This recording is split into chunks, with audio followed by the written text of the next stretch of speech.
Missa do Galo, Machado de Assis. Nunca pude entender a conversação que tive com uma senhora há muitos anos. Contava eu 17, ela 30. Era noite de Natal. Havendo ajustado com o vizinho irmos à Missa do Galo, preferi não dormir. Combinei que eu iria acordá-lo à meia-noite. A casa em que eu estava hospedado era do escrivão Menezes, que fora casado em primeiras núpcias com uma de minhas primas. A segunda mulher, Conceição, e a mãe desta acolheram-me bem quando vim de Mangaratiba para o Rio de Janeiro, meses antes a estudar preparatórios. Vivia tranquilo naquela casa assobradada da Rua do Senado, com os meus livros, poucas relações, alguns passeios. A família era pequena, o escrivão, a mulher, a sogra e 2 escravas. Costumes velhos. Às 10 horas da noite, toda a gente estava nos quartos. Às 10h30, a casa dormia. Nunca tinha ido ao teatro e mais de uma vez, ouvindo dizer ao Menezes que ia ao teatro, pedi-lhe que me levasse consigo. Nessas ocasiões, a sogra fazia uma careta e as escravas riam a socapa. Ele não respondia, vestia-se, saía e só tornava na manhã seguinte.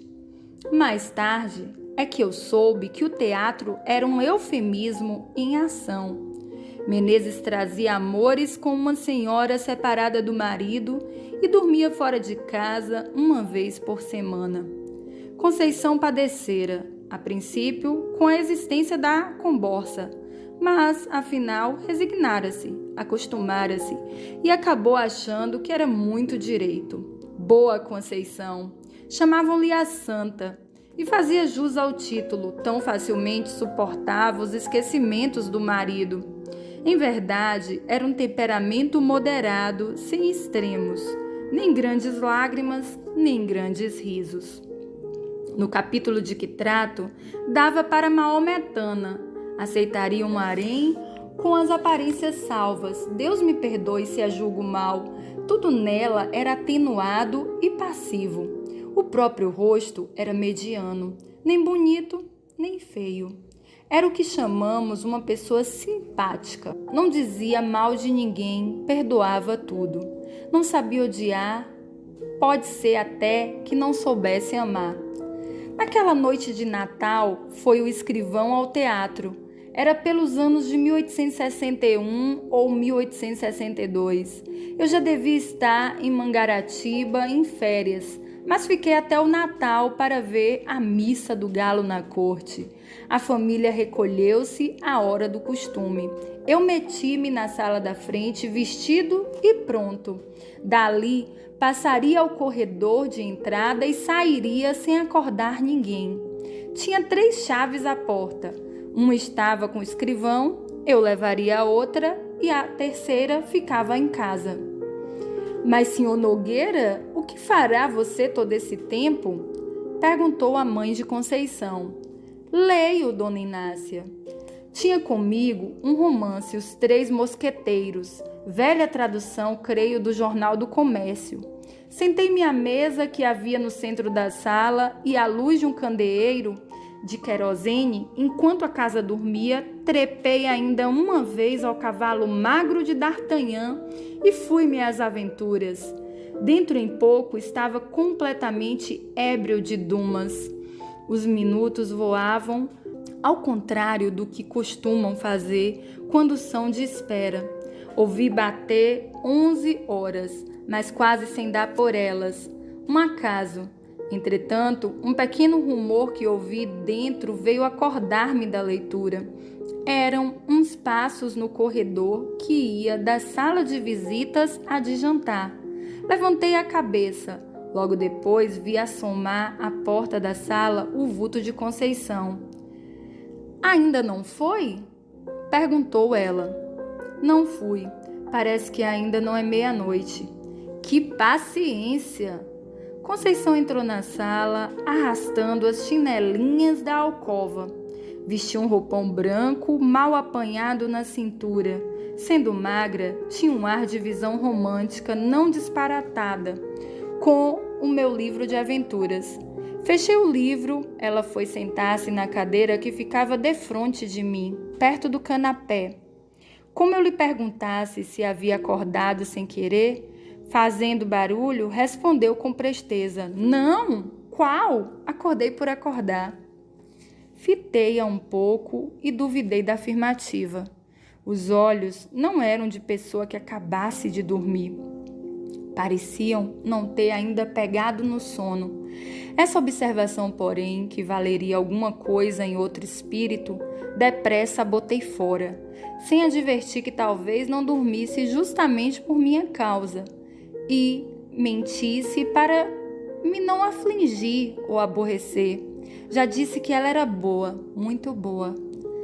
Mas a hora já há de estar próxima, disse eu. Que paciência sua de esperar acordado enquanto o vizinho dorme e esperar sozinho. Não tem medo de almas do outro mundo? Eu cuidei que se assustasse quando me viu. Quando ouvi os passos, estranhei, mas a senhora apareceu logo. Que é que estava lendo? Não diga, já sei, é o Romance dos Mosqueteiros. Justamente, é muito bonito. Gosta de romances? Gosto. Já leu A Moreninha, do Dr. Macedo? Tenho lá em Mangaratiba. Eu gosto muito de romances, mas leio pouco por falta de tempo. Que romances é que você tem lido?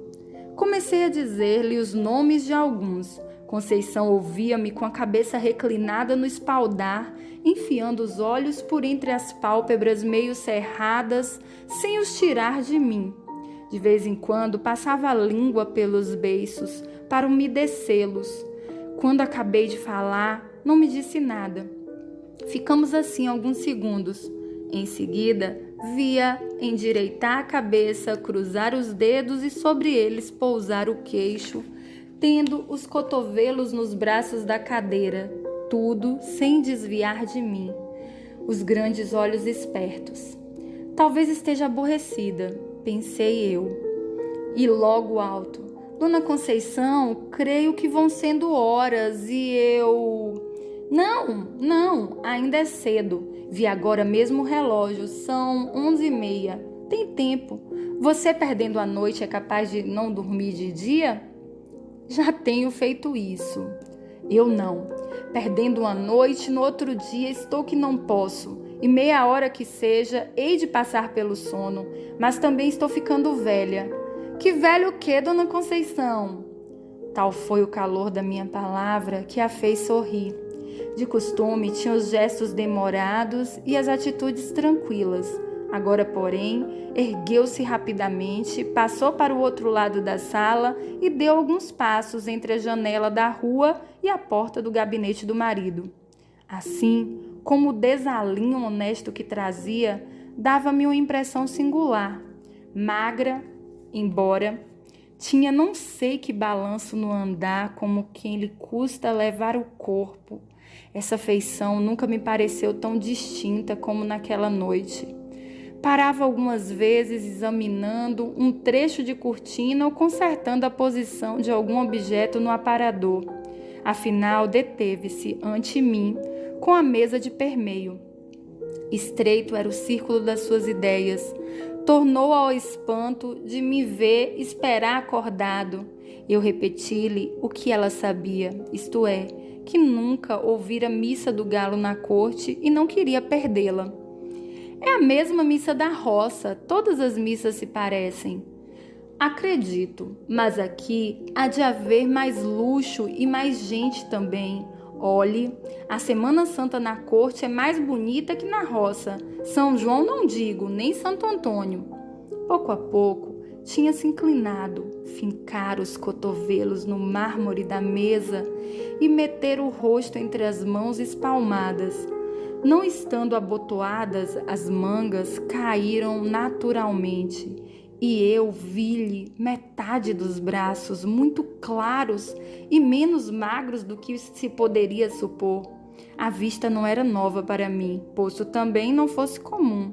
Naquele momento, porém, a impressão que tive foi grande. As veias eram tão azuis que, apesar da pouca claridade, podia contá-las do meu lugar. A presença de Conceição espertara-me ainda mais que o livro. Continuei a dizer o que pensava das festas da roça e da cidade, e de outras coisas que me iam vindo à boca. Falava, emendando os assuntos sem saber porquê, variando deles ou tornando aos primeiros, e rindo para fazê-la sorrir e ver-lhe os dentes que luziam de brancos, todos iguaizinhos. Os olhos dela não eram bem negros, mas escuros. O nariz seco e longo, um tantinho curvo, dava-lhe ao rosto um ar interrogativo. Quando eu alteava um pouco a voz, ela reprimia-me. Mais baixo, mamãe pode acordar. E não saía daquela posição que me enchia de gosto, tão perto ficavam as nossas caras. Realmente, não era preciso falar alto para ser ouvido, cochichávamos os dois, eu mais que ela, porque falava mais. Ela, às vezes, ficava séria, muito séria, com a testa um pouco franzida. Afinal, cansou. Trocou de atitude e de lugar. Deu volta à mesa e veio sentar-se do meu lado no canapé. Voltei-me e pude ver a furto o bico das chinelas, mas foi só o tempo que ela gastou em sentar-se. O roupão era comprido e cobriu-as logo. Recordo-me que eram pretas. Conceição disse baixinho: mamãe está longe, mas tem um sono muito leve. Se acordasse agora, coitada, tão cedo não pegava no sono. Eu também sou assim. O quê? Perguntou ela, inclinando o corpo para ouvir melhor. Fui sentar-me na cadeira que ficava ao lado do canapé e repeti a palavra. Riu-se da coincidência. Também ela tinha o sono leve, éramos 3 sonos leves. Há ocasiões em que sou como mamãe. Acordando, custa-me a dormir outra vez. Rolo na cama à toa, levanto-me, acendo a vela, passeio, torno a deitar-me e nada. Foi o que lhe aconteceu hoje? Não, atalhou ela. Não entendi a negativa. Ela pode ser que também não a entendesse. Pegou das pontas do cinto e bateu com ela sobre os joelhos, isto é, o joelho direito, porque acabava de cruzar as pernas. Depois referiu uma história de sonhos e afirmou-me que só tivera um pesadelo em criança. Quis saber se eu os tinha. A conversa reatou-se assim lentamente, longamente, sem que eu desse pela hora nem pela missa. Quando eu acabava uma narração ou uma explicação, ela inventava outra pergunta ou outra matéria e eu pegava novamente na palavra. De quando em quando reprimia-me. Mais baixo, mais baixo. Havia também umas pausas. 2 outras vezes pareceu-me que havia dormir, mas os olhos cerrados por um instante abriam-se logo sem sono nem fadiga, como se ela os houvesse fechado para ver melhor. Uma dessas vezes, creio que deu por mim embebido na sua pessoa e lembra-me que os tornou a fechar, não sei se apressada ou vagarosamente. Há impressões dessa noite que me parecem truncadas ou confusas. Contradigo-me, atrapalho-me. Uma das que ainda tenho frescas é que, em certa ocasião, ela, que era apenas simpática, ficou linda, ficou lindíssima. Estava de pé, os braços cruzados. Eu, em respeito a ela, quis levantar-me. Não consentiu.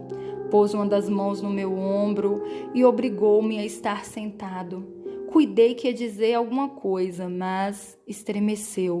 Como se tivesse um arrepio de frio, voltou as costas e foi sentar-se na cadeira onde me achara lendo. Dali, relanceou a vista pelo espelho que ficava por cima do canapé. Falou de 2 gravuras que pendiam da parede. Estes quadros estão ficando velhos. Já pedi a Chiquinho para comprar outros. Chiquinho era o marido. Os quadros falavam do principal negócio deste homem. Um representava Cleópatra. Não me recordo o assunto do outro, mas eram mulheres, vulgares ambos. Naquele tempo não me pareciam feios. São bonitos, disse eu. Bonitos são, mas estão manchados e depois, francamente, eu preferiria duas imagens, duas santas. Estas são mais próprias para a sala de rapaz ou de barbeiro. De barbeiro? A senhora nunca foi à casa de barbeiro. Mas imagino que os fregueses, enquanto esperam, falam de moças e namoros. E, naturalmente, o dono da casa alegra a vista deles com figuras bonitas. Em casa de família é que não acho próprio. É o que eu penso. Mas eu penso muita coisa assim esquisita. Seja o que for, não gosto dos quadros. Eu tenho uma Nossa Senhora da Conceição, minha madrinha, muito bonita. Mas é de escultura. Não se pode pôr na parede, nem eu quero. Está no meu oratório. A ideia do oratório trouxe-me a da missa. Lembrou-me que podia ser tarde e quis dizê-lo. Penso que cheguei a abrir a boca, mas logo a fechei para ouvir o que ela contava, com doçura, com graça, com tal moleza que trazia preguiça à minha alma e fazia esquecer a missa e a igreja. Falava das suas devoções de menina e moça. Em seguida, referia umas anedotas de baile, uns casos de passeio, reminiscências de Paquetá, tudo de mistura, quase sem interrupção. Quando cansou do passado, falou do presente, dos negócios da casa, das canseiras de família, que lhe diziam ser muitas, antes de casar, mas não eram nada. Não me contou, mas eu sabia que casara aos 27 anos.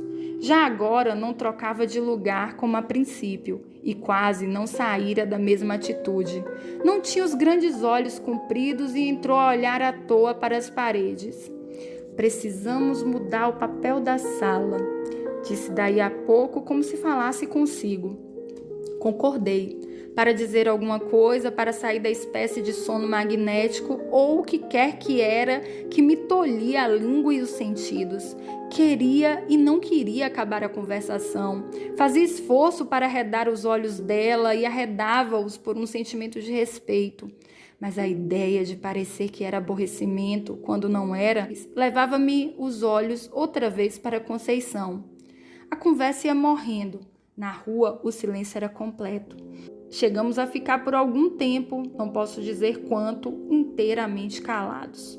O rumor único e escasso era um roer de camundongo de um gabinete, que me acordou daquela espécie de sonolência.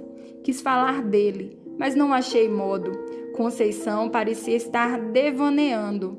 Subitamente, ouvi uma pancada na janela do lado de fora e uma voz que bradava: "Missa do Galo! Missa do Galo!" "Aí está o companheiro", disse ela levantando-se. "Tem graça? Você que ficou de acordá-lo, ele é que vem acordar você. Vá, que hão de ser horas. Adeus." "Já serão horas?" perguntei. "Naturalmente." "Missa do Galo!" repetiram de fora, batendo. "Vá, vá, não se faça esperar. A culpa foi minha. Adeus, até amanhã." E, com o mesmo balanço do corpo, Conceição enfiou pelo corredor dentro, pisando mansinho. Saí à rua e achei o vizinho que esperava. Guiamos dali para a igreja. Durante a missa, a figura de Conceição interpôs-se mais de uma vez entre mim e o padre. Fique isto à conta dos meus 17 anos. Na manhã seguinte, ao almoço, falei da missa do Galo e da gente que estava na igreja, sem excitar a curiosidade de Conceição. Durante o dia, achei-a como sempre, natural, benigna, sem nada que fizesse lembrar a conversação da véspera. Pelo ano bom, fui para Mangaratiba. Quando tornei ao Rio de Janeiro, em março, o escrivão tinha morrido de apoplexia. Conceição morava no Engenho Novo, mas nem a visitei, nem a encontrei. Ouvi mais tarde que se casara com o escrevente juramentado do marido.